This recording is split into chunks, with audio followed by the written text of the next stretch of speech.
Oi, gente, eu sou Josi Oliveira, esse é o Terror, Mistérios e Lendas. Hoje é dia do quadro Lendo o Relato dos Inscritos, relatos enviados por vocês lá no direct do Instagram, @Mistério e Lenda. Se tiver relato sobre qualquer assunto estranho fora do normal, manda lá pra gente, tá bom? @Mistério e Lenda. Hoje eu vou ler 2 relatos pra vocês. Hoje a Vanessa tá aqui comigo. Oi, Vanessa! Oi, Josi. Ela já mandou um relato aqui, mas eu não, o outro que ela mandou, ela falou que podia identificar ela. Esse eu não sei se pode. Então eu vou postar anônimo. Mas quem for fofoqueiro aí é fácil de achar, né? Porque é uma pessoa de Nilópolis com identificado em outro. O fofão piscava pra mim. Em meados dos anos 90, eu tinha mais ou menos uns 10 anos de idade e dormia no quarto com meus pais. A casa era pequena. Um dia ganhei um boneco do fofão e minha mãe resolveu colocar ele na estante que tinha no quarto. Droga. Todas as noites eu acordava e dava de cara pra ele. Tinha a sensação que ele estava me encarando. Eu ficava meio cismada, mas poderia ser só uma coisa de criança, né? Até que, tá aqui, ó.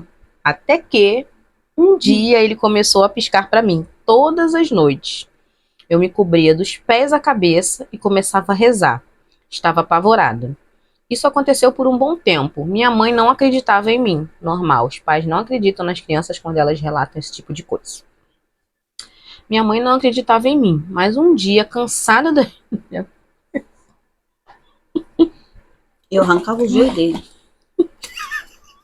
Mas um dia, cansada das minhas reclamações, arrancou um olho dele. Um.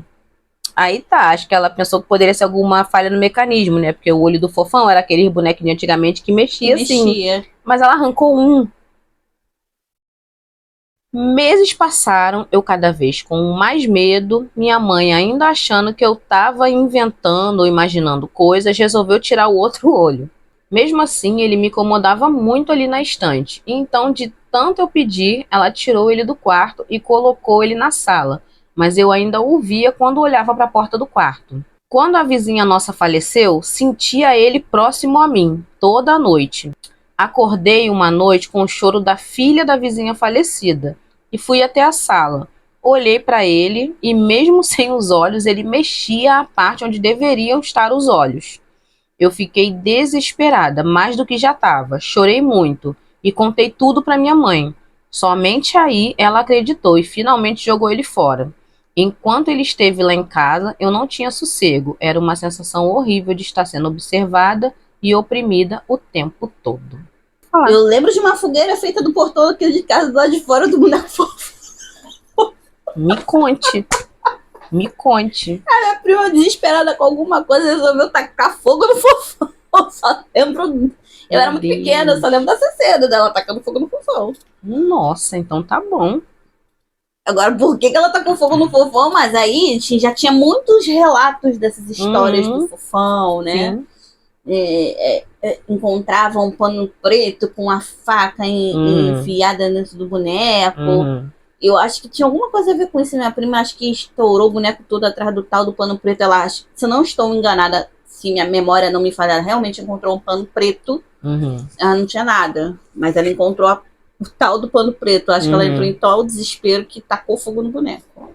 Agora eu queria muito saber por que os adultos não acreditam quando as crianças falam as coisas. Gente, vocês têm que parar com isso. Isso é sério. O segundo relato de hoje foi enviado pelo Anselmo, lá de Seropédica. O paciente fantasma. Na manhã de 11 de junho de 2024, meu pai sofreu um acidente vascular isquêmico e um infarto agudo do miocárdio, quase ao mesmo tempo.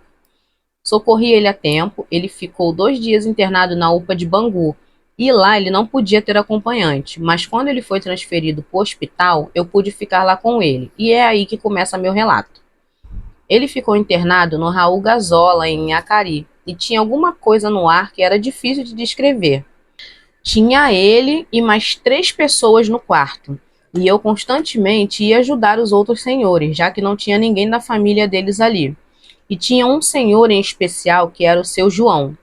Ele ficava amarrado na cama. Acredito eu que era porque queria sair dali a todo custo. Durante a madrugada, ele falava coisas sem sentido, que mal dava para entender. E para evitar que ele acordasse os outros rapazes do quarto, eu sentava ao lado dele, do leito, e ficava conversando para ele se distrair e pegar no sono.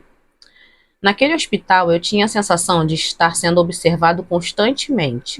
E sempre que eu saía do quarto, sentia que tinha alguém me seguindo pelos corredores, principalmente durante a madrugada, quando eu descia do 5º andar para ir na área externa fumar.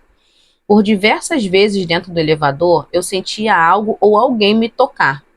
Mas eu estava sozinho, não tinha como isso acontecer. Porém, ao mesmo tempo, eu sabia que não era coisa da minha cabeça, pois eu tenho essa ligação com o sobrenatural desde criança. Ninguém da minha família sabe explicar, porque só eu sinto essas presenças.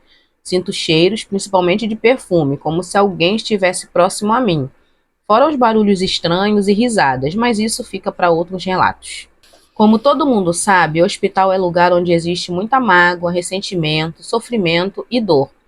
Isso torna a energia do lugar totalmente suscetível ao sobrenatural. Até que Meu pai do céu. Até que você que acompanha o canal sabe de que depois do até que ou de até aí tudo bem, vem coisa. Até que um dia eu descobri que na verdade no quarto do meu pai tinham ao todo 3 pessoas e não 4. O que me leva à seguinte pergunta: quem era aquele seu João que vivia me pedindo para desamarrar ele da cama e falava sem parar durante a madrugada toda? Eu ouvi por umas 2 ou 3 noites e não sei explicar direito o que aconteceu. Mas um amigo do meu pai, que é pai de santo, disse que quando foi visitar o meu pai, sentiu a energia pesada e mandou aquele obsessor embora. E como eu ficava durante a noite, nunca tinha reparado que não tinha uma pessoa real naquele leito. Depois, parando para pensar, quando a enfermeira entrava no quarto para ver os sinais vitais dos pacientes, ela passava por todos, menos pelo seu João. Ou seja, realmente não tinha ninguém ali, só eu estava vendo ele. Eu não fiquei traumatizado por isso, na verdade, fico tentando entender. Talvez outra pessoa no meu lugar nunca mais iria querer entrar num hospital. Eu só sei de uma coisa: algumas vezes as pessoas que a gente enxerga não estão no mesmo plano físico que o nosso. E saber disso é, de certa forma, assustador. Em breve envio mais relatos. Pontualmente falando, Hospital Raul Gazola, tenho pavor desse hospital. Você já entrou? Não. Passou na porta 2 vezes. Assim, andando. O restante de ônibus e tal. Eu só passei de ônibus. Mas... Fica em Acari, aqui no Rio de Janeiro. Mas a sensação que eu tenho é insalubre daquele hospital. Não é gente, vamos deixar bem claro aqui, não é insalubre o hospital. É a sensação que eu tenho do hospital. A energia que eu sinto que emana daquele hospital não é legal. Tanto que eu tenho conhecidos que trabalham lá. E quando eu fiquei sabendo que ele trabalha, esse conhecido meu, né, que trabalha lá, esse conhecido meu que já trabalhou lá, eu fiquei assim, falei, você trabalha lá? E ela, E o próprio marido dela, que tava, não sei se ainda está lá, fala que a noite lá é bizarro. Você escuta, você sente, é uma sensação ruim. Ele, tipo, que não liga, mas ele tem essa sensação de opressão do hospital. E eu lembro nitidamente uma vez que eu passei de ônibus, por algum motivo estava tudo engarrafado, era um dia de chuva, eu acho que essa sensação ficou dentro de mim. Era um dia de chuva, tudo engarrafado, e eu lembro que eu falei assim, nossa, o hospital já tá funcionando. E alguém que estava do meu lado, ou em pé no ônibus, falou assim, não, o hospital não tá funcionando não. Eu falei, quê? Tá sim. Como assim, gente? O hospital tá funcionando, tem um monte de gente ali. Tem paciente no hospital. A menina olhou pro hospital, a pessoa era uma mulher. Não, você deve ter visto alguém na passarela.